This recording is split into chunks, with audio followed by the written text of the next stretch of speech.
I woke up before the sun again. I always do. It's not that I want to be awake at this hour. It's just the way my life has unfolded. The stillness of the early morning is the only time I can think clearly.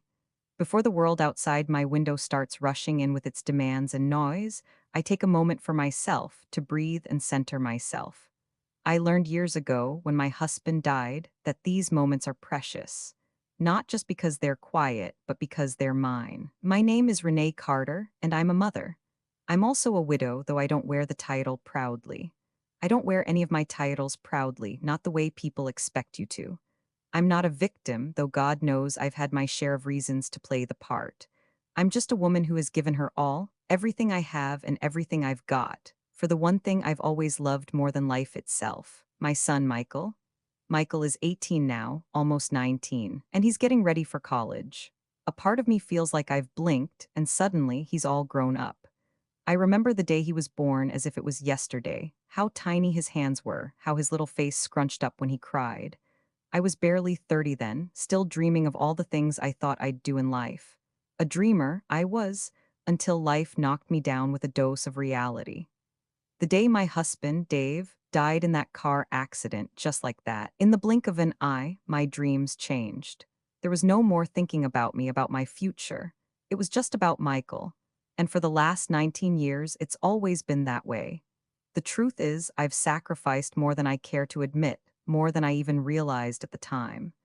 In the quiet of the morning, I sat at the kitchen table with my coffee in hand, staring at the calendar. Today was another day of preparation, another day where my life seemed to be spinning around his future. Michael had received his acceptance letter to Boston University, a school he'd dreamed of attending since he was a child. I was proud of him, don't get me wrong, but I was also terrified. How was I going to afford this? How would we make it work? I ran my fingers through my hair, trying to push away the thoughts that always seemed to come creeping in. I could feel the weight of my responsibilities on my shoulders like a ton of bricks. I had worked 2 jobs for years to make sure Michael had everything he needed. I'd sacrificed my own wants, my own desires, just to make sure he never went without. And now, with college just around the corner, I could feel the burden becoming heavier. I wanted to give him more, so much more than I could afford. It was always this way, though. Always just enough to get by, but never enough to give him the life I had hoped for. I tried not to let it show. I didn't want him to feel the weight of it, but sometimes I felt so helpless. There were days when I looked at him and wondered if I was doing enough.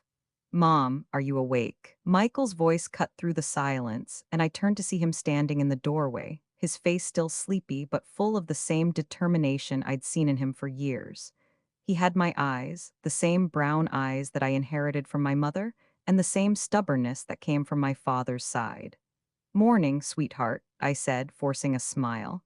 "I've been up for a while." He walked into the kitchen, rubbing his eyes. "I can't believe I'm graduating in 2 weeks. It feels unreal." I nodded. "I know, time flies. It feels like just yesterday I was dropping you off at kindergarten." He laughed and sat down across from me. "You know, I've been thinking a lot about college lately. I want to make something of myself, Mom. I want to make sure all the sacrifices you've made were worth it." I felt my heart swell with pride at his words, but there was a lump in my throat too. The sacrifices. He didn't know the half of it. I'd been working 2 jobs for years, sometimes 3, just to make ends meet. I had made sure he never saw me struggle, never saw me doubt myself. But the truth was, I wasn't sure how much longer I could keep it up. "You're going to make something of yourself, Michael. I have no doubt about that," I said, my voice steady, even though inside I felt the tears threatening to spill over. "I'm just worried about the money," he said, his voice suddenly quiet. "I know it's going to be tough, and I don't want you to have to do more than you already do." I looked at him, really looked at him. His face was filled with uncertainty, the same way I had felt when I was his age. I wanted to reassure him, tell him it was all going to be okay, but the truth was I didn't know if it was. "Michael," I said softly, "I've always told you that we'll make it work. We always do. You've got so much potential. And you're going to do great things. And no matter what, I'll always be here for you." He smiled, but I could see the doubt still in his eyes. "I know, Mom. I don't want to let you down." "You could never let me down," I said, reaching out to take his hand. You've already made me proud more than you'll ever know. He squeezed my hand, and for a moment we just sat there in silence. It wasn't awkward, but it wasn't comfortable either. It was a quiet understanding between us, the kind that comes from years of being together through thick and thin. The truth was, I had done everything I could for Michael. I had pushed aside my own dreams, my own desires, just to give him the best life I could. But now, as he prepared to leave for college, I couldn't help but feel a little lost. I knew this was what was supposed to happen. He was growing up, becoming his own person, and I was supposed to be proud of that, but it didn't make it any easier. "Don't worry, Mom," he said, breaking the silence. "I'll figure it out. I just need a little more time to get everything in order." I smiled at him, but inside I felt a pang of fear. Time was something I didn't have much of. I needed a miracle, and I needed it soon. As he got up and started making breakfast, I sat there for a moment, lost in thought. There were still so many things I needed to do, so many things that needed to be fixed. But right now, in this quiet moment, with Michael's voice filling the kitchen, I felt the weight of the world just a little bit lighter. Because no matter how hard life got, I had him, and that was worth more than anything. The mornings in our house always started the same. I'd wake up before the sun, sit at the kitchen table with a cup of coffee, and stare at the calendar. The dates were getting closer, one by one, as Michael's college graduation loomed ahead, and my mind raced with 100 different thoughts. But no matter how many years passed, the feeling of waking up alone never quite went away. Even after all this time, I still felt the absence of Dave like it was yesterday. I remember the day I lost him with startling clarity. He had been driving home late, a Friday evening when the accident happened. The other driver was drunk, a kid barely out of high school, and in one instant my entire world was shattered. Dave was gone, and I was left with a baby who still needed me, a baby who would grow into a boy who would grow into a man. I had to make do. There was no other option. I wasn't the type to wallow. I didn't have the luxury of self-pity. I had a child to raise, a life to rebuild, and I did slowly but surely. I found a job at the local laundromat, a grueling 9 to 5 gig that paid just enough to keep us afloat. But just enough was never enough for me. Not when I looked into Michael's eyes every day, knowing he deserved more than the scraps life had handed us. I worked overtime when I could, even took on a part-time gig at the diner across town to make sure there was food on the table, even if it wasn't always what I wanted. I remember the days I would get home late at night, my legs sore, my hands raw from folding clothes and scrubbing floors, but there was always one thing that kept me going: Michael. He was such a sweet boy. Always the one to help me with the groceries or sweep up the kitchen floor when I didn't have the energy. He was thoughtful even back then. I think it broke my heart a little to see him so grown up now, ready to leave. But deep down, I was proud of him.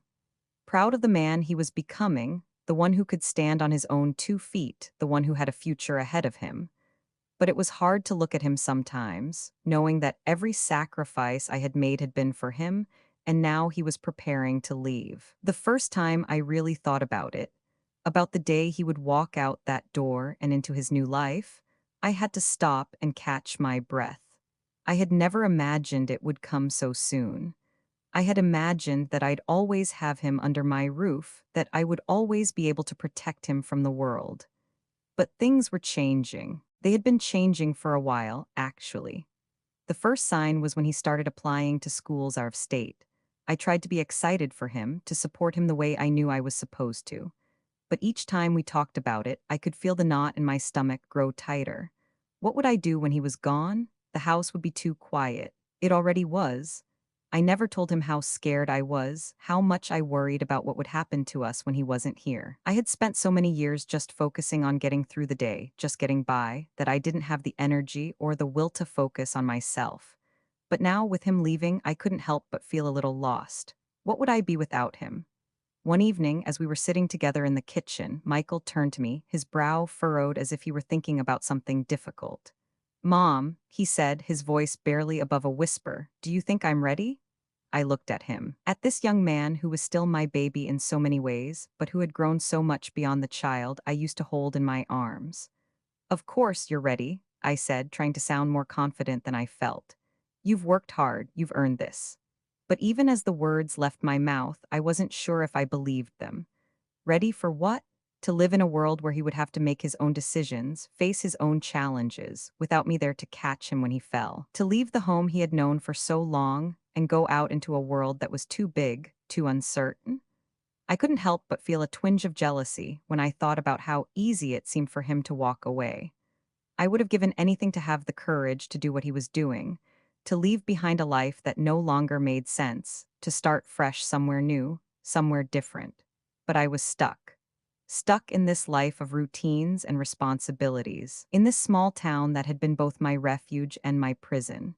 Still, I didn't let it show. I smiled at Michael, trying to reassure him. "You're ready, I know you are." But the truth was, I wasn't sure. I wasn't sure I was ready for him to go. The next few weeks were a blur. Michael finished his high school classes, and we made trips to the store to buy everything he needed for college: clothes, toiletries, books. I tried to keep the excitement up, but inside, I was slowly crumbling. The thought of him living in a dorm across the country was both thrilling and terrifying. But even as we shopped together, talking about everything he would need, I couldn't help but notice how the world was changing around me. He was excited, full of life, ready to take on the world. And I was left with nothing but the quiet hum of the laundromat, the smell of bleach and soap that had come to define my life for the last decade. I watched as he packed his things, organizing them into neat piles, making lists of what he still needed. And all I could think about was how quickly this time had come. I had spent so many years just trying to keep up, just trying to survive, that I had never really thought about what would come after. And now the day was here. He was leaving. My little boy was leaving, and I was scared. I was scared of being alone again, scared of facing this life without him by my side. I had spent so many years doing everything I could to give him a better life, a future that was brighter than mine, and now that it was happening, I wasn't sure if I was ready to let go. The last night before he left, we sat together on the couch, the house quieter than usual, the air thick with unspoken words. "I'm going to miss you, Mom," he said, his voice breaking just a little bit. I nodded, unable to speak. There was too much emotion inside me, too much that I couldn't say. I wrapped my arms around him, holding him tighter than I had in years, feeling the warmth of his body against mine, and I knew that this was the moment I had been dreading. The moment when everything changed. "I'm proud of you," I whispered, my voice thick with emotion. "I always have been." He pulled back and smiled at me, his eyes filled with something I couldn't quite read. But in that moment, I knew that he was ready. I just wasn't sure I was. The morning of Michael's departure arrived faster than I could have ever prepared for. The house felt like it was suffocating me. The silence in the rooms that once echoed with his laughter, the emptiness of his bedroom as we packed up the last of his things. I could still hear the sound of him running down the stairs, the slap of his sneakers against the hardwood floor, the sound of him calling out to me, asking where his favorite shirt was, or telling me about something that had happened in school. Those days felt like another lifetime now, and as much as I was proud of him, a part of me ached at the thought of him going. I tried to keep it together as I hugged him one last time, feeling him stiffen in my arms as if he didn't know what to do with himself either. "You'll call me when you get there, right?" I said, looking up at him, my voice barely above a whisper. "Of course, Mom," he replied, trying to smile through his own uncertainty. "I'll keep in touch. I promise." The car was packed, the bags in the trunk, and the front door closed with a finality that I couldn't ignore. I was standing in the doorway, watching him climb into the front seat of the car when it hit me. He was really leaving. This was it. No more late night talks, no more checking in after school, no more hearing him complain about his homework or the endless piles of laundry. I stood there for a long while, long after the car had driven off down the street, until the sounds of my neighborhood returned to their usual hum. The world was still spinning, but I was standing still in it, unable to move forward, trapped in the quiet of my own thoughts. As the day dragged on, I found myself doing the one thing I hated more than anything. I started to worry. I hadn't heard from Michael yet, and I knew he was supposed to call once he arrived, but something about it gnawed at me. Maybe it was my own insecurities about being alone, or the fear that I wasn't as prepared as I thought. It wasn't the first time I'd been scared, but this time felt different. By the time evening arrived, I couldn't sit still any longer. I grabbed my phone, scrolling mindlessly through the contacts. I wasn't sure who I was looking for, but I needed someone to talk to, someone who could fill the space that Michael had left. Then, there it was, John Donovan. I had met John a few months back through an old friend of mine, Marie. He was an investor in real estate, someone who had built his wealth from nothing and had an aura about him that was almost intimidating. But when I met him, I was surprised by his kindness. He didn't carry the air of superiority that a lot of people in his position did. And when he heard about our struggles, about Michael's college tuition, about the long nights I spent working 2 jobs, he offered help. It was unexpected, but the genuine way he offered made me pause. I'd turned him down at first. People like him didn't just offer help for free, I told myself. There was always a catch, something hidden beneath the surface. But John was insistent. He told me that he saw something in Michael, that he believed in the boy's future. That was when he made it clear he was willing to help with the financial burden, to make sure Michael's dream of college wouldn't be crushed by something as trivial as money. But it wasn't just about money. It was the way he looked at me when he spoke, the way his voice had a calmness to it that made everything seem just a little bit easier. It was a rare thing for me to trust someone like that, so I had pushed him away. But now, with Michael gone and the house feeling emptier than ever, I found myself reconsidering. I dialed his number. Hello. His voice was warm, but there was something about it that hinted at a deeper layer of something I wasn't quite sure of. He'd been kind to me, but in the back of my mind, I couldn't shake the feeling that he was trying to buy his way into my life, into Michael's life. John, it's Renee, I said, holding my breath as I waited for his reply. Well, if it isn't the hard-working mother herself, how's everything going? He didn't miss a beat, as if he'd been expecting my call. It's been a lot, I said, pausing as I gathered my thoughts. Michael just left for school, and I guess I'm having a harder time with it than I thought. I understand. That's a big change for both of you, John replied, his voice softening. But listen, Renee, I know it's not easy. If you ever need someone to talk to, you can always call me. I'm here. I swallowed, uncertain of what to say next.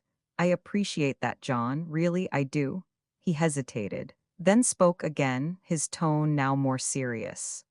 Renee, I've been thinking. I know things have been tough for you. Money's tight, and you're doing everything you can for Michael. But you don't have to do it alone. If there's anything I can do to help, whether it's advice or just a listening ear, let me know, I mean it. I felt a weight on my chest. The pride I had fought to maintain for so long was beginning to crack. It wasn't that I wanted help. I never wanted to need anyone. But I knew that this moment, this strange offer of support, was about more than money. It was about the fact that I was alone now, in a way I hadn't been before, and there was something about John's voice that made it sound like he genuinely cared. Thank you, I whispered, not knowing how else to respond. I'll keep that in mind. I mean it, Renee, whatever you need. I hung up the phone, still unsure of what had just transpired. John had always been a bit of an enigma to me. He was kind, yes, but also distant, almost as if he were hiding something behind that easy smile and polished demeanor. But at that moment, I didn't care. For the first time in months, I didn't feel so alone. The night wore on, and as I settled into the quiet of the house, I tried to push away the lingering questions in my mind. John's offer, Michael's departure, and the looming uncertainty about my future, all of it felt overwhelming. But for the first time in a long time, I didn't feel completely hopeless. Maybe, just maybe, I could start allowing myself to lean on others, to trust. The days after Michael left for Boston were a blur. The house felt too big and too empty, and every corner seemed to echo with the silence he'd left behind. I had tried to fill the void with work, with distractions, but nothing seemed to work. The laundry pile never seemed to get smaller. The dishes were always there, waiting for me, and the steady rhythm of my life felt like it had suddenly been thrown off balance. I tried to keep myself busy, tried to convince myself that this was just a temporary adjustment, that I would eventually get used to the quiet. But it was more than that. It wasn't just the absence of Michael, it was the absence of purpose. For the last 18 years, I had lived for him, fought for him, given every ounce of myself to make sure he had everything he needed to succeed. And now, in the blink of an eye, he was gone. The one thing that had always anchored me was no longer there. I spent the first few days after he left calling him, checking in on him, asking how he was adjusting to the new routine. I tried to sound cheerful, like everything was fine. But each time I could hear the excitement in his voice as he described his new life, the new friends he was meeting, the classes he was excited about. And I tried to be happy for him. But deep down, I felt a tightness in my chest every time we spoke. Was this the right decision for him? Was I doing the right thing by letting him go? The house, once filled with the hum of everyday life, now felt like a cavernous echo chamber. It was as if every room was holding its breath, waiting for something to fill the emptiness. But I didn't know what that something was. It wasn't until John called me again a few days later that I realized I had been so caught up in my own worries that I had forgotten to take care of myself. The phone rang late one evening, interrupting the silence. "Renee, it's John." His voice came through, warm and reassuring as always. "How are you doing?" I exhaled, surprised to hear from him so soon. I hadn't expected him to reach out again, but I suppose I should have known. John had a way of making people feel seen, heard, even when they didn't want to be. I'm doing okay," I said, though I didn't believe it for a second. I sat down at the kitchen table, absently stirring my cold cup of tea. "It's just quiet. I didn't think it would be like this." "I can imagine," he said, his tone sympathetic. "It's always the hardest when we're left with the silence. But that doesn't have to be a bad thing. Sometimes the silence is just space, space for something new to come in." I didn't know how to respond. He made it sound so simple, so easy, but I wasn't sure if I had it in me to make that kind of change. I wasn't sure I even knew what that space was supposed to look like. "Yeah," I said, though I wasn't convinced. "I guess you're right." There was a brief pause, as if John were thinking about something, before he spoke again.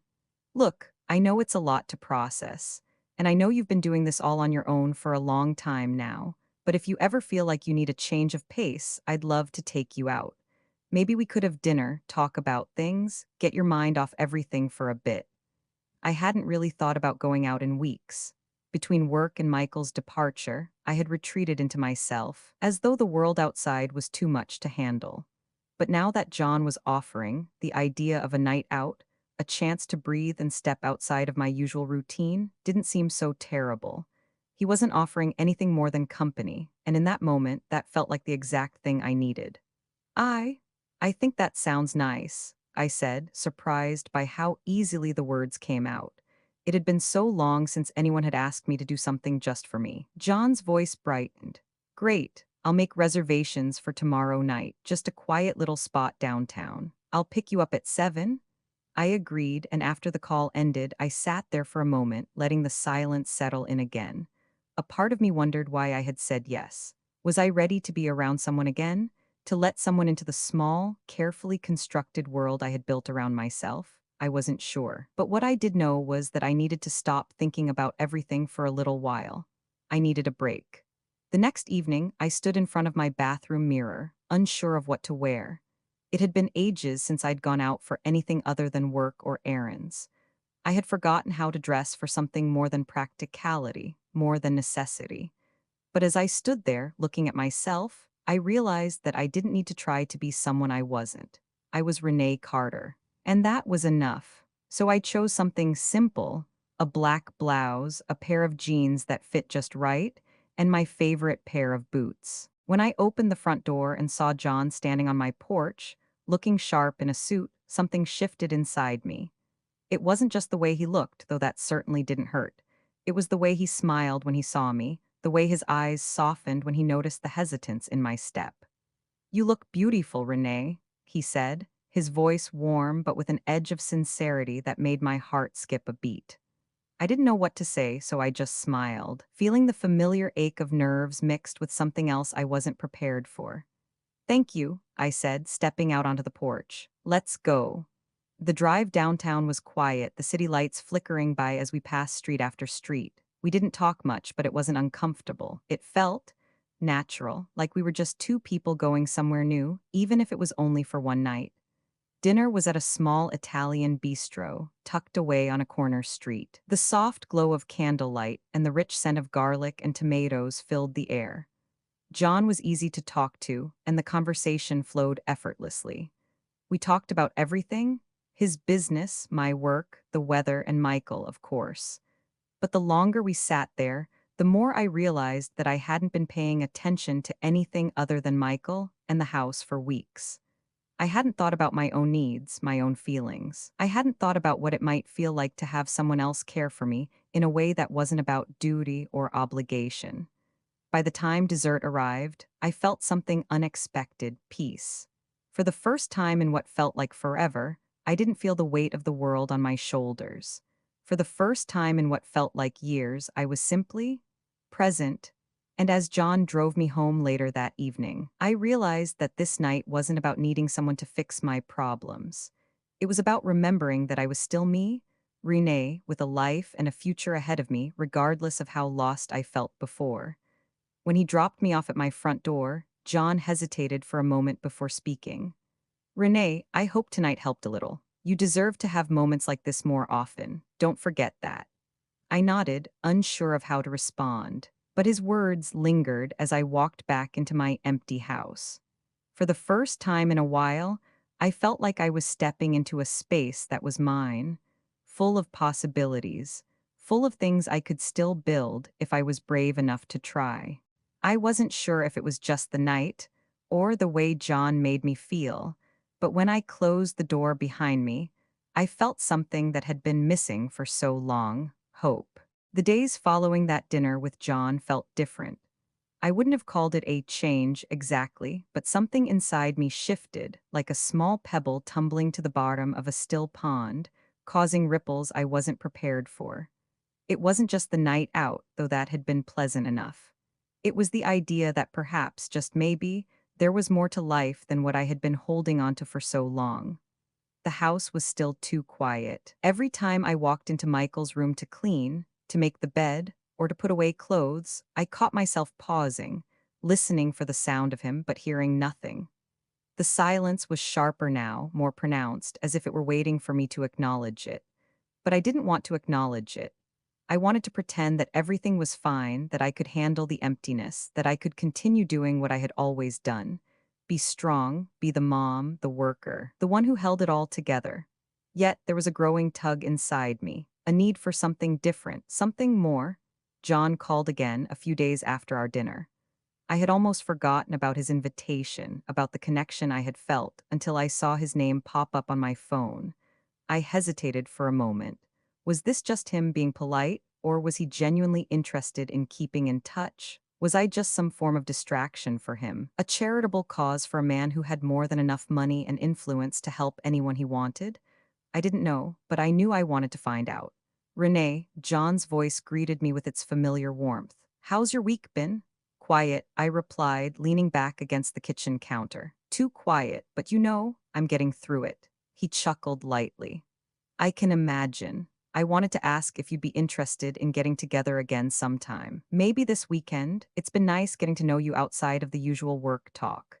His words were simple enough, but there was something in them that made my heart race just a little. A chance to see him again? Another evening out of this house. I wasn't sure I was ready for what those things might mean, but I knew I needed the distraction. "I'd like that," I said without fully thinking it through. "Let's do something this weekend. I'm not really used to this. Going out, I mean, but it might be good for me." "You've been doing this alone for a long time, huh?" he asked, his tone suddenly quieter, almost softer. I swallowed, feeling something vulnerable creep in. "Yeah, a long time, but it's not like I had a choice, right?" "Right," John said, his voice a mix of understanding and something else, something I couldn't quite place. "Well, let me take you out again. Maybe we can talk more about whatever's on your mind. No pressure." I agreed, and we made plans to meet at a small jazz bar downtown on Saturday evening. As soon as I hung up the phone, I felt a strange mix of excitement and anxiety. What was this, really? A friendship? A casual dinner with a man who was just being kind? Or was there something more to it? Something that both of us were dancing around, unspoken, but felt in every lingering glance and every conversation that lasted a little too long. The night of our date, I dressed carefully, but with an odd sense of freedom. I didn't have to impress him, I told myself. I didn't even know what I was doing here, why I had said yes. But as I stood in front of the mirror, adjusting my necklace and smoothing down my dress, I realized that maybe this night was more about me than it was about him. I wasn't just a mother. I wasn't just a widow. I was Renee. And it had been a long time since I had remembered that. When I arrived at the jazz bar, John was already there, sitting at a table near the window. His eyes caught mine as I walked in, and for a moment I felt a flutter in my chest. Was I imagining things? Did he feel it too? "You look great," he said as I approached, standing up to greet me with that same warmth in his voice. "Thanks," I replied, feeling a little shy. I wasn't used to being looked at like this, not for the person I was now, but for the person I had become. The evening went by smoothly. We talked about everything and nothing, his latest projects, my latest attempts to organize the house, what the world was doing right now. But the more we talked, the more I realized that there was something about John's presence that pulled me in. He had this way of listening, of making you feel like you were the only person in the room. But I also noticed the subtle changes in him. The way his gaze lingered a little too long when he looked at me, the way his hand brushed mine when he reached for his drink. It was as if he was testing something, feeling something out, and for the first time in a long while, I felt something stir inside me too. A curiosity, an uncertainty, and maybe even a desire I hadn't expected to still be there. We ended the night with a walk along the waterfront. The air was crisp, and the city lights reflected off the water, casting a soft glow around us. We didn't speak for a few minutes, just walked side by side, letting the world around us fill the space between us. But it was the quiet that felt the most comfortable, the most honest. I could feel him, not just beside me, but in a way that made me question everything I thought I knew about myself. "Renee," he said softly, breaking the silence, "I don't want to rush anything, but I think there's something between us, and I'm not sure what it is, but I feel it." I stopped walking, turning to face him. His expression was earnest, searching, as if he was waiting for me to confirm something that neither of us had said out loud yet. "I feel it too," I whispered, my voice almost a breath. John stepped closer, his presence overwhelming yet strangely comforting. He was close enough now that I could feel the warmth radiating off him. His hand brushed against mine once more, and this time I didn't pull away. Instead, I let it linger, letting the moment stretch out just a little longer than it should. "I don't know what this is," I said, my voice steady but with a trace of uncertainty. "But I think I'm ready to find out." John's smile was slow, almost as if he had been waiting for this moment too. "Then let's see where it goes," he said, his voice barely above a whisper. As we stood there, beneath the glow of the city lights, I realized that everything I had been holding onto, the walls I had built around myself, was starting to crumble. And for the first time in a long time, I wasn't sure if that was a bad thing. The weeks that followed felt like a slow unraveling, like the way an old sweater, once worn and comfortable, begins to fray at the seams. I had told myself that I wasn't ready for this, whatever this was with John. But every time I saw him, every time we spent time together, I found myself letting go of the old walls I had carefully built around my heart. And though I was still unsure of what was happening between us, I couldn't help but want to explore it further. John was patient. He didn't rush me or push for anything more than what I was willing to give. But there was an undeniable connection between us, something that felt real and raw and unlike anything I had ever experienced. We spent more time together, talking late into the night about everything and nothing, his past, my struggles, our hopes, and our fears. But it wasn't just the conversations. It was the way he made me feel seen in a way that I hadn't felt in years. He listened not just to the words I said, but to the ones I didn't say, the ones I had kept hidden deep inside. It wasn't just about him being a man who had money, who had everything I thought I would never have. It was the way he treated me like I mattered. For the first time in a long time, I wasn't just someone's mother or a widow. I was just Renee, and that felt freeing. It was as if, by being with him, I had permission to be myself again, to exist beyond the responsibilities that had defined me for so long. But even as I found myself falling into this strange rhythm with him, there was always a lingering sense of doubt, of fear, gnawing at the back of my mind. Was I really ready to move on? Could I truly let go of the past? And more than that, what was I looking for in him? Was I just trying to fill the hole that had been left when Michael left? Or was I truly starting to see John for who he was? I had never been good at letting people get too close. I had spent most of my life keeping everyone at arm's length, afraid of losing them, of being hurt. But with John, I couldn't help it. I wanted to lean into him, to trust him, even when everything inside me screamed to pull back. One evening, as we sat in his living room, sipping wine and listening to the soft hum of jazz in the background, John turned to me with a serious expression on his face. "Renee," he said softly, his voice low and steady, "I need to be honest with you about something. Something I've been keeping to myself." I felt my pulse quicken. The tone in his voice made my stomach tighten, and I immediately wondered if this was the moment when everything I had been building with him would come crashing down. "What is it?" I asked, trying to keep my voice steady, though I could feel the tension rising.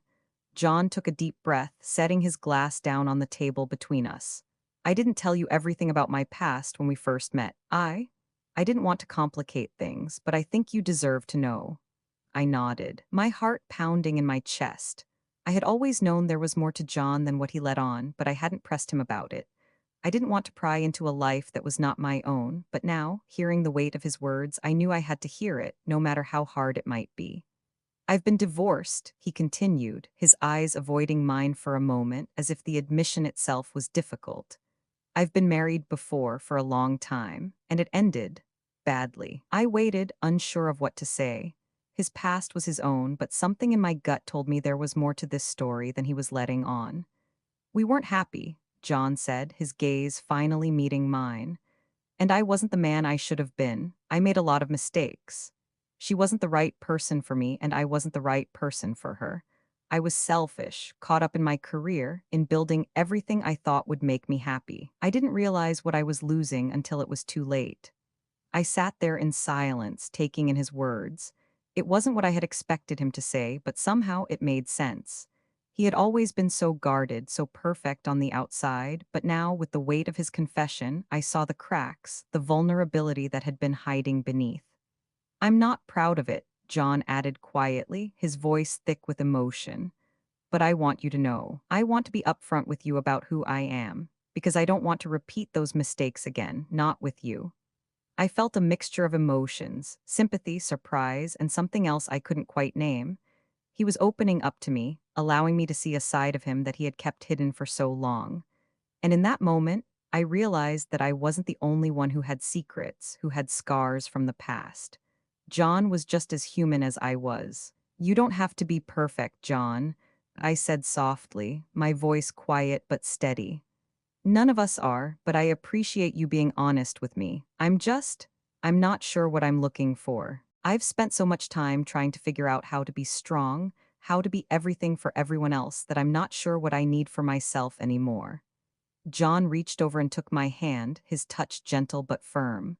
"You don't have to know right now, Renee. We'll figure it out together. I'm here and I'm not going anywhere." His words were simple, but they carried the weight of something deeper, something real. "I think I'm scared," I admitted, looking down at our joined hands, feeling the warmth of his touch. "I'm scared of losing myself again. I'm scared that if I let myself feel too much, I'll lose control." John squeezed my hand, his thumb brushing over my knuckles in a slow, soothing motion. "You don't have to lose yourself, Renee. You've been strong for so long, but you don't have to do it alone anymore. I'm here, and I'm not going anywhere."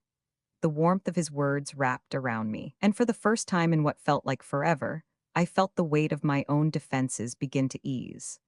I wasn't sure where this was going, or what the future held, but for the first time, I wasn't afraid to find out. We sat there for a long time, talking about everything and nothing, letting the conversation flow between us, easy and natural. And when it came time for him to leave, I realized that I wasn't dreading the emptiness of my house like I had been before. I wasn't afraid of being alone with my thoughts, because I knew, for the first time in a long time, that I wasn't really alone. And that made all the difference. The days after our conversation felt strangely lighter, as though something had shifted inside me that I couldn't quite name. The weight I had carried for so long of being alone, of being the one who always had to hold everything together, wasn't as heavy anymore. Maybe it was the honesty that John had shared, Or maybe it was the simple truth that for the first time in a long while, I wasn't the only one carrying the past around. It was a strange, unsettling feeling at first. This space between us that was slowly opening up, a gap filled with unspoken trust and a tentative sense of hope. We saw each other more often, but I found myself pulling back just a little each time. The connection between us was undeniable, but something inside me hesitated, always just a step behind. I couldn't help it. The last time I had let someone close, truly close, had ended in devastation. I had built this life for Michael and me out of nothing but hope and fear, and I wasn't sure I was ready to put it all on the line again. John noticed it, of course. He was perceptive like that, always attuned to the subtle shifts in my mood, the way my eyes would dart away when things got too personal. But he never pushed. He never made me feel like I had to be ready or that I was somehow failing. He simply let me be. One evening, we sat at a small cafe in the city, the kind of place where the hum of conversation and the clink of silverware on porcelain filled the air. The food was good, but I hardly noticed it. I was too caught up in my own thoughts, watching John as he spoke about one of his current projects, something about a building renovation, the kind of work that seemed far removed from my world, but still fascinating in the way he spoke about it. "You're quiet tonight," John remarked, setting down his fork and giving me a thoughtful look. "What's on your mind?"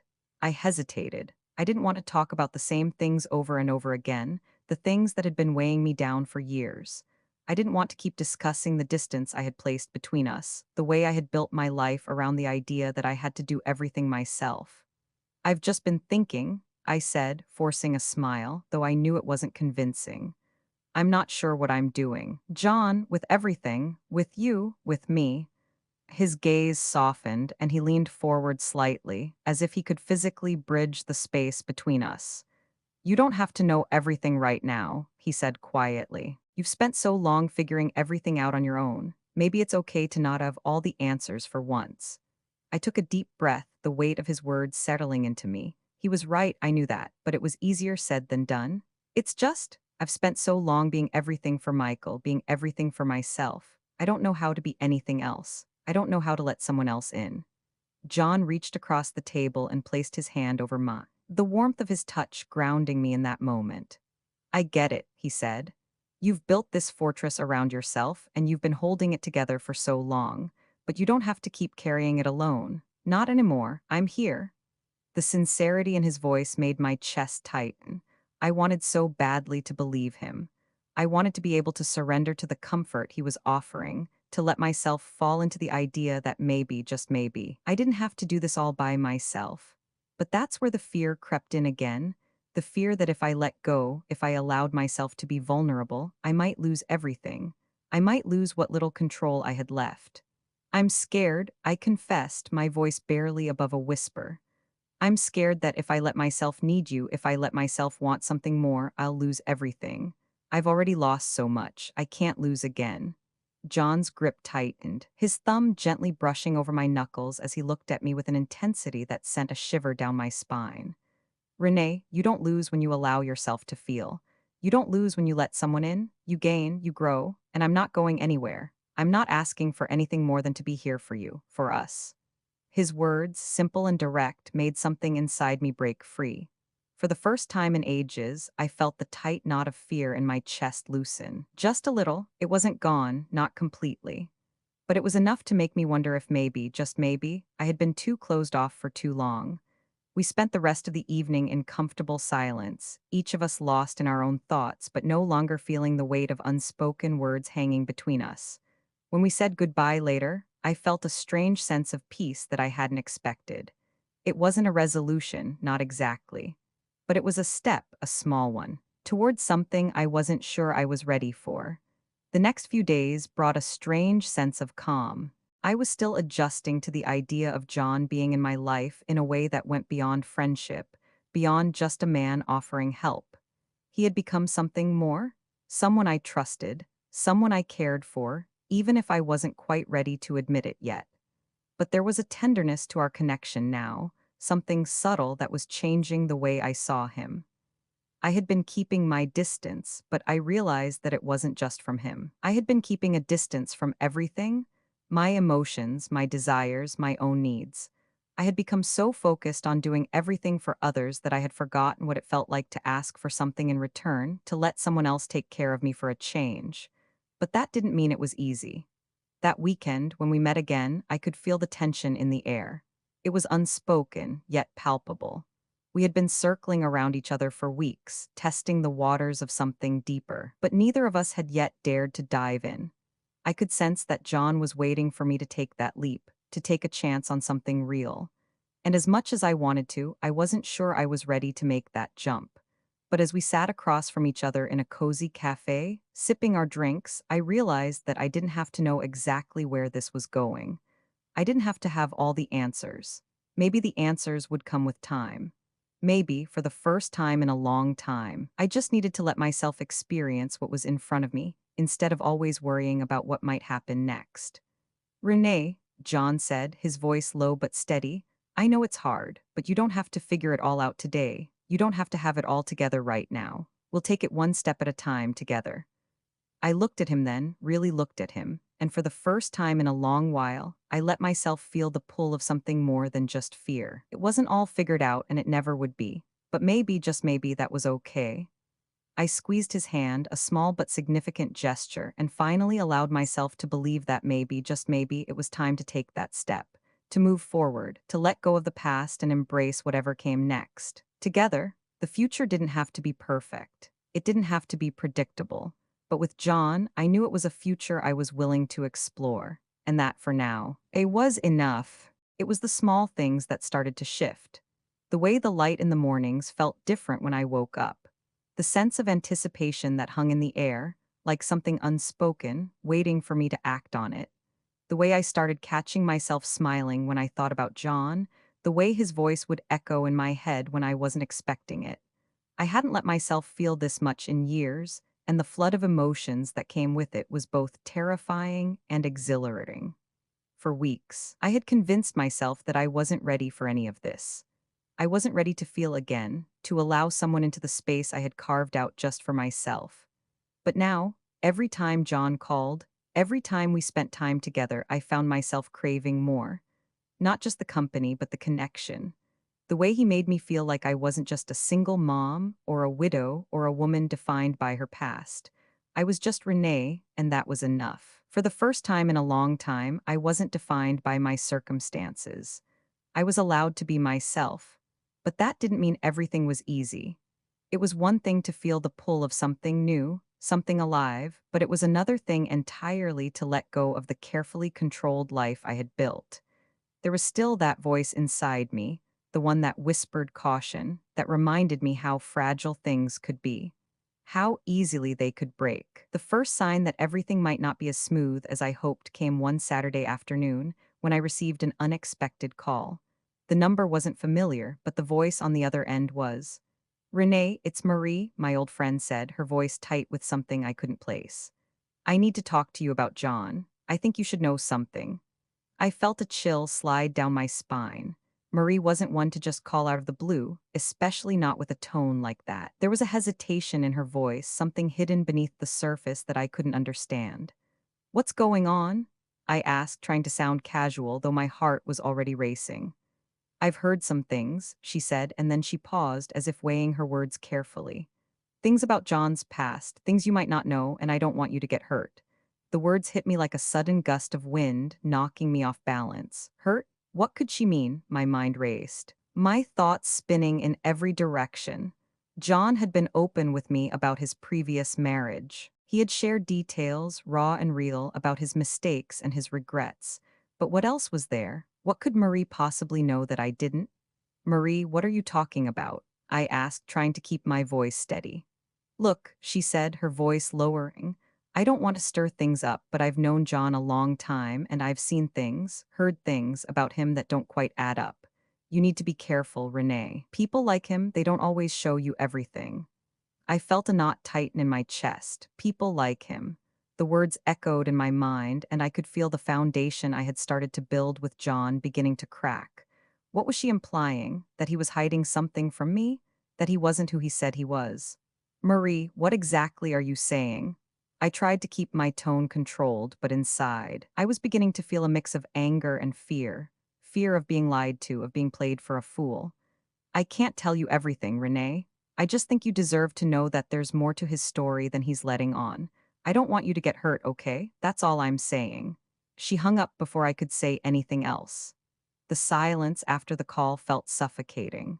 I stood there in the middle of the living room, the phone still pressed to my ear, trying to make sense of what had just happened. Marie wasn't the kind of person to gossip, to stir up trouble, but this felt different. It felt like a warning. I knew I couldn't just ignore it. I couldn't just push it aside, tell myself that it was nothing. But I also didn't want to believe it. I didn't want to believe that John, the man who had been so kind to me, who had opened up to me in ways I never thought possible, could be hiding something dark, something that could destroy everything we had started to build. The next time I saw John, I could feel the tension in the air between us. I tried to act normal, tried to smile like everything was fine, but inside I was filled with 1,000 questions. I had to know, I had to ask him.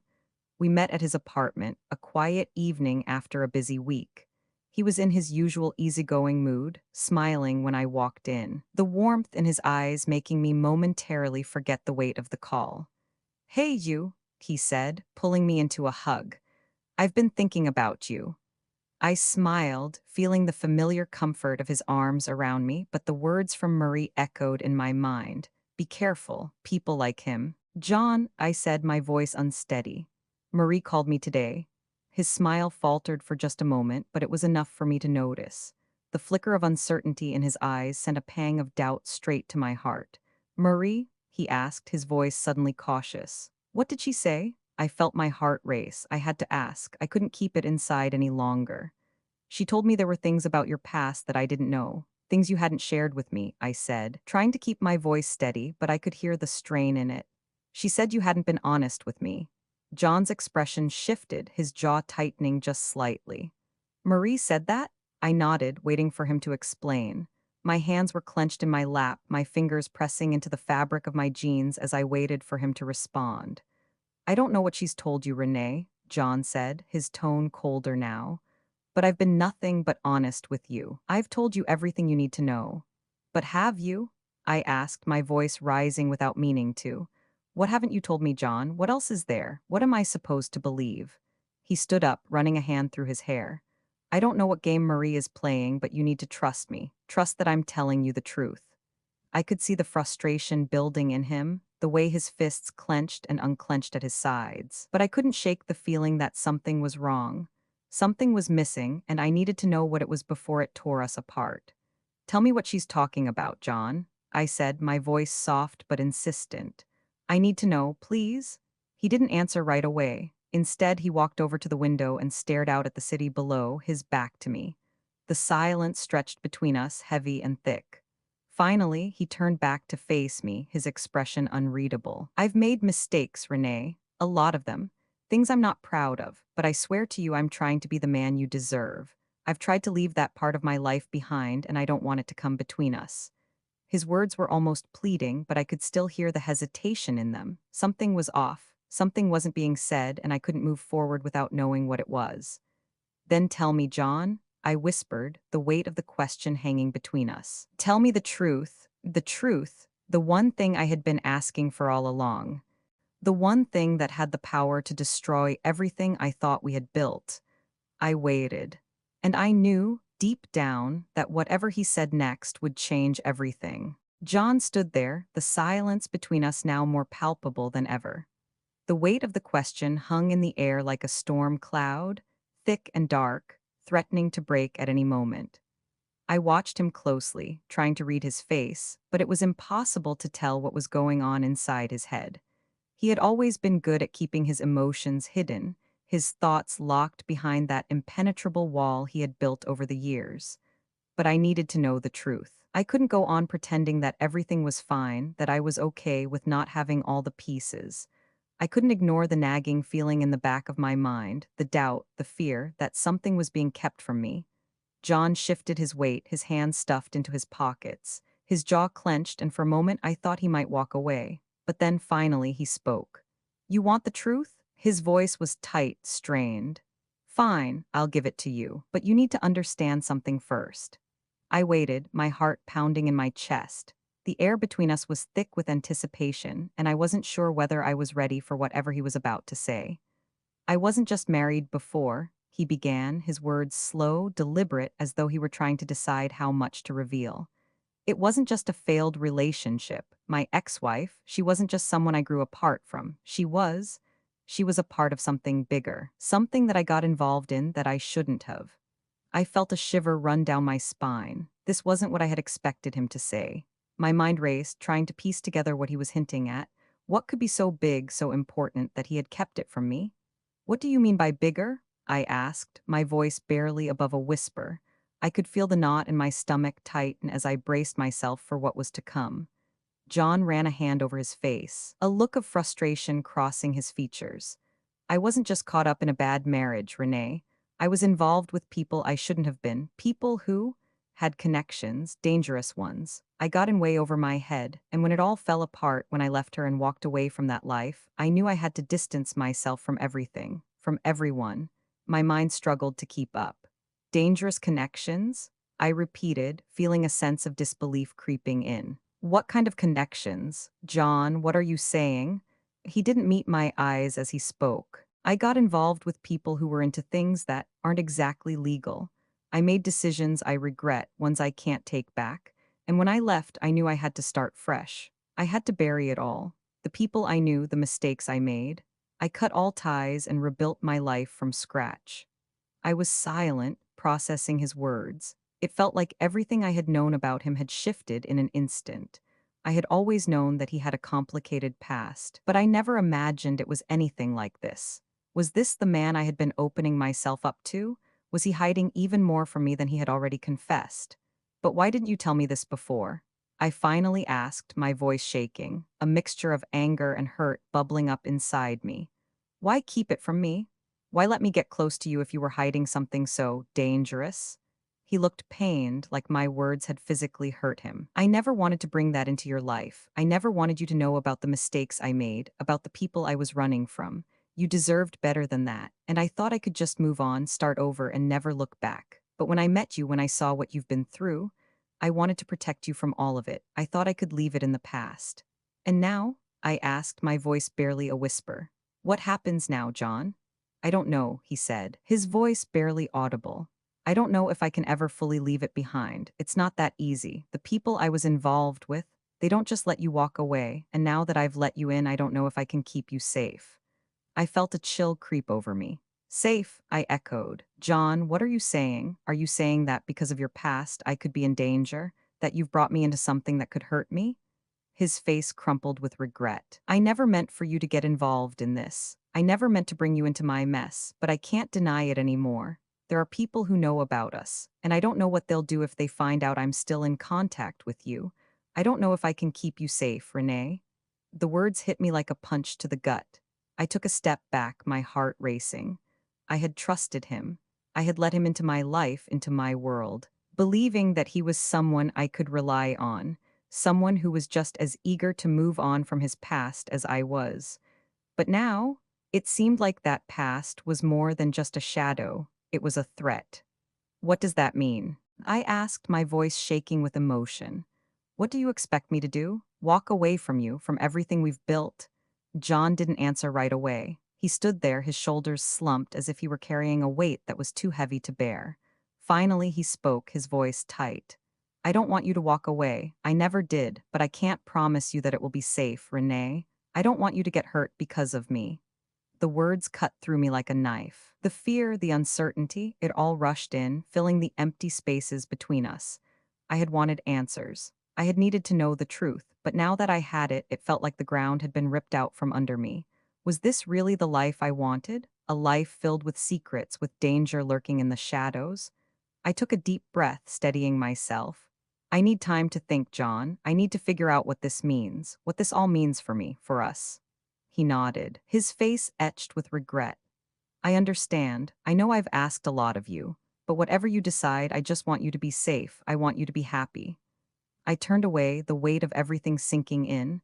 I didn't know what would come next, but one thing was clear. Everything I thought I knew about John, about us, had just changed. And now I had to decide whether I could accept the truth or walk away before it was too late. The days that followed were an endless spiral of confusion and uncertainty. I barely slept, my mind racing with questions I hadn't known I needed to ask. John's confession had left a mark deeper than I could have anticipated, one that I couldn't erase, no matter how hard I tried to pretend it didn't exist. Every time I closed my eyes, I saw the haunted look in his eyes when he had confessed. His past, the people he was involved with, the shadow that seemed to follow him no matter how far he ran. I tried to distract myself, working, cleaning, even calling Michael just to hear his voice, but nothing seemed to work. Every room in the house felt like it was closing in on me, the silence louder than ever. I had never felt so alone, so lost in my own thoughts. I had trusted John. I had allowed myself to feel something for him, something real, and now it felt like that trust had been shattered. I had always been a woman of logic. I prided myself on my ability to solve problems, to think things through, to stay in control. But this was different. This wasn't a problem I could fix with a few well thought out decisions. This was my heart. This was my life. And now it was being threatened by something I couldn't control. The thought of walking away, of cutting him out of my life, felt impossible. I wasn't sure if it was love, or the fear of being alone, or the desire to believe in something, anything, that kept me tethered to him. But I couldn't ignore the reality of the situation. I couldn't ignore the risk. That night, after hours of pacing around the house, I picked up the phone and dialed the one number I knew I could always count on. My sister, Beverly. She was the one person in my life who never hesitated to speak the truth, no matter how difficult it was to hear. "Hey, Bev," I said when she answered, trying to keep my voice steady. "Can we talk?" "Of course," she replied, her tone immediately shifting to one of concern. "What's going on?" I took a deep breath, not sure how to begin. "It's about John and everything that's happened." I could hear the shift in her voice, the way it became more serious. "Renee, what's going on? What happened with him?" I paused, gathering my thoughts. He told me about his past, about the people he was involved with, the dangerous connections he had before we met. He said he's been trying to leave that life behind, but there are people still watching him, watching us. And now I'm not sure what to do. I don't know if I can keep going with him, knowing that my life could be at risk too. There was a long silence on the other end of the line. When Beverly finally spoke, her voice was calm but firm. "Renee, this isn't something you can just sweep under the rug. You have to take it seriously. You have to ask yourself honestly, do you think you can handle this? Can you live with the consequences of being involved with him?" I swallowed hard. The question hit me harder than I expected. I had spent so long trying to protect Michael, trying to control every aspect of my life, that I hadn't stopped to ask myself the one question that mattered. Was this really what I wanted? "I don't know," I admitted. "I don't know if I can live with the risk, but I also don't know if I can walk away from him. He's been so honest with me, and I broke off, the words sticking in my throat. "I want to believe him. Bev, I want to believe that he's changed, that he's different now. But I can't shake the feeling that I'm going to end up losing everything." Beverly's voice softened. "I get it. I really do, but you have to be honest with yourself. This isn't just about him anymore. It's about you. What do you need, Renee? What kind of life do you want to build? Because no matter what happens with John, you have to make sure you're making decisions that protect you, your peace, your safety, your future." Her words lingered in the air like a bitter truth. It wasn't about John anymore. It was about me. It was about what I was willing to risk and what I wasn't.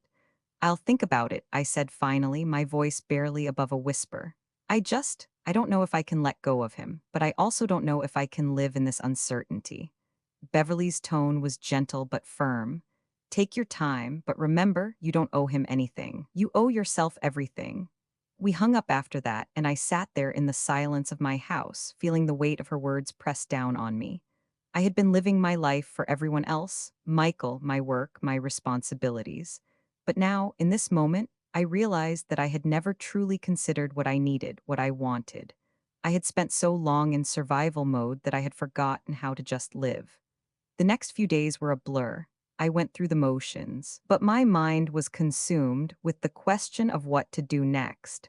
Should I give John another chance? Should I walk away and protect myself, even if it meant leaving behind something that could be real?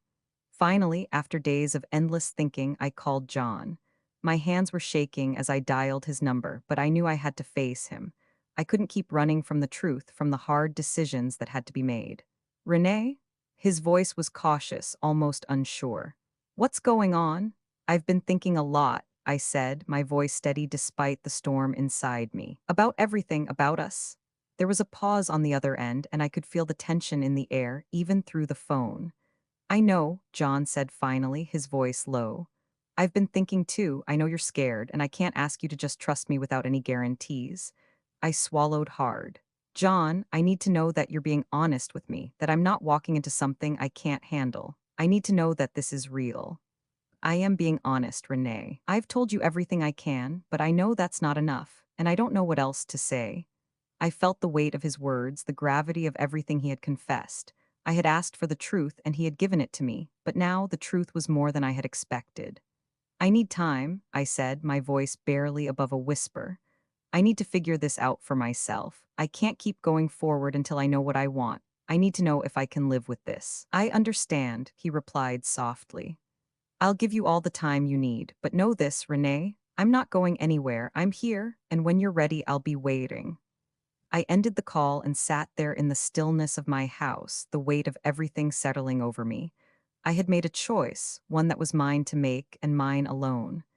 And now I had to live with it. The next few days were quieter than I had expected. It was as if the world had paused, waiting for me to make a decision. I spent my time reflecting, not just on my relationship with John, but on everything, my life, my choices, and most importantly, my future. It felt like a lifetime of decisions had led to this point, this crossroads, where I had to choose not just for myself, but for what came next. I had spent so much of my life protecting myself and others, doing everything I could to keep things steady. But now, in this space of uncertainty, I realized that I couldn't keep running from the unknown.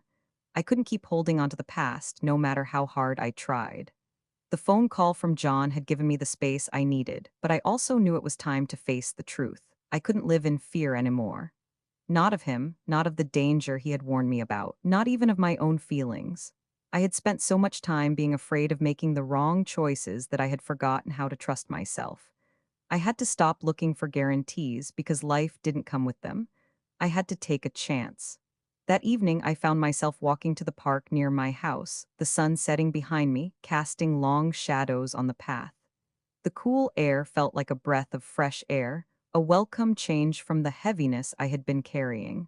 I needed this. I needed to be outside, away from the walls of my house, away from the overwhelming pressure of decisions I couldn't ignore. I sat on the bench near the lake, watching the water ripple as the wind blew gently across its surface. It was peaceful, but I knew it wouldn't last. There was a storm inside me, one I couldn't shake. It wasn't just the decision about John. It was the realization that I had been living my life without really living it. I had spent so long focusing on survival that I had forgotten how to just be. I pulled my phone out and dialed John's number, my heart pounding in my chest. The phone rang twice before he picked up. Renee? His voice was low, tentative. I could hear the hesitation in his tone, as if he knew what I was about to say. I've been thinking, I said, the words coming out in a rush, about everything, and I've made a decision. There was a long pause, and for a moment, I thought he wasn't going to say anything. But then, softly, he spoke. What is it? I'm ready to move forward, I said, my voice steady. I don't have all the answers, and I can't promise you that everything will be easy, but I know that I can't keep running from the unknown. I want to give us a chance. The relief in his voice was immediate, and I could almost hear the smile in his words. Renee, you don't know how much that means to me. I'm not asking for perfection. I just want a chance to prove to you that I'm willing to do whatever it takes. I know you are, I replied, my heart swelling in my chest, and I'm willing to take that chance, together. As we hung up the phone, I felt something shift inside me. I wasn't scared anymore. I wasn't paralyzed by the uncertainty of the future. I had made my decision, and for the first time in a long time, I felt like I was making it for myself, not because I had to, but because I wanted to. The next few weeks were a blur of small moments, dinners with John, walks in the park, conversations that stretched late into the night. I still had questions, still had doubts, but I was beginning to understand something important. Life wasn't about certainty, it was about trust. And trust wasn't just about what you had with another person, it was about trusting yourself too. As the days passed, I learned to let go of the need to control everything, to stop worrying about what might go wrong and start focusing on what felt right in the moment. I wasn't perfect, and neither was John, but we were both trying. And that was enough. One evening, as I stood in my kitchen, preparing dinner for the first time in what felt like ages, I felt the warmth of a life I had longed for slowly settling in. I had made peace with the past, with the mistakes and the unknowns, and I was building something new, something real. And maybe, just maybe, that was all I needed. I smiled to myself, knowing that I was finally stepping into a new chapter, not just with John, but with myself. And so, I've come to the end of the story. The journey has been filled with pain, uncertainty, and moments of unexpected clarity.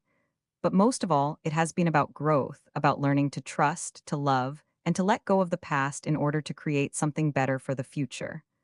To those of you who have walked with me through this, who have listened to my story and felt a connection, I want to say thank you.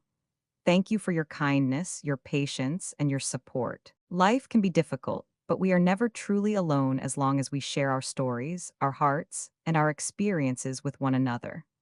I wish you all strength in your own journeys, the courage to face the unknown, and the love that can only come from being true to yourself. May your families be filled with happiness. May your hearts be open to the love that surrounds you. And may you always have the strength to take the next step, even when the path seems unclear. Take care of yourselves, take care of each other. And remember, no matter where life takes you, there is always room for hope, always room for a new beginning. With all my gratitude and warmth, Renee.